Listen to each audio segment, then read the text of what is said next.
अभी जाओ ना रउआ शख्स के देखनी है कौनो परिचय के मोहताज रखी। नाम बाटे टुनटुन लाल यादव,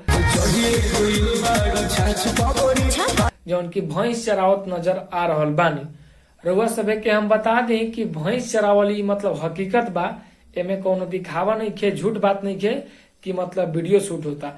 ये हकीकत में टुनटुन लाल यादव जी भैंस चरावे गइल बानी। आ सबसे बड़ा बात तो ई बा कि वो भी भैंस चरावे फॉर्चूनर से गइल बानी, जौन रउआ नीचे वीडियो में देख सकतानी।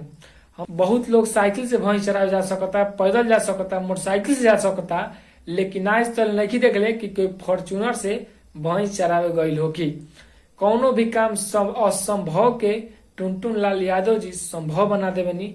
रउआ सभे के पता हो कि आज के डेट में यहाँ के गाना बहुत सुपर डुपर हिट होला, लगातार गाना यहाँ के चलेला, सब गाना चलेला। हम बता दी कि जे भी यादव समाज से आवेला, अहिर जाति से आवेला, वो लोग के पेशा हो। जैसे हम भी अहिर समाज से बानी, चाहे रउआ भी अगर कोई भी अगर अहिर समाज से यादव समाज से बाटे, वो लोग के पेशा बा, जिसमें हमनी के पेशा बा कि कितना कोई बड़ आदमी हो जाए, चाहे वो टुनटुन लाल यादव जी हो कि तब, चाहे खेसारी लाल यादव जी हो कि तब, भैंस मतलब राखल हमनी के फर्ज बाटे।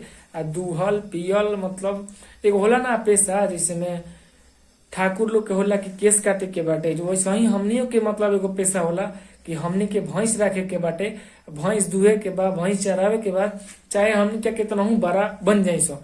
यादव समाज के एगो ये होला। वैसे ही टुनटुन लाल यादव जी बानी, अहिर समाज से आवे नी, अहिरान स्टार कहानी, लेकिन भैंस चरावत नजर आ रहल बानी, आ वो भी फॉर्चूनर से, जौन के रउआ वीडियो में नीचे देख सकतानी।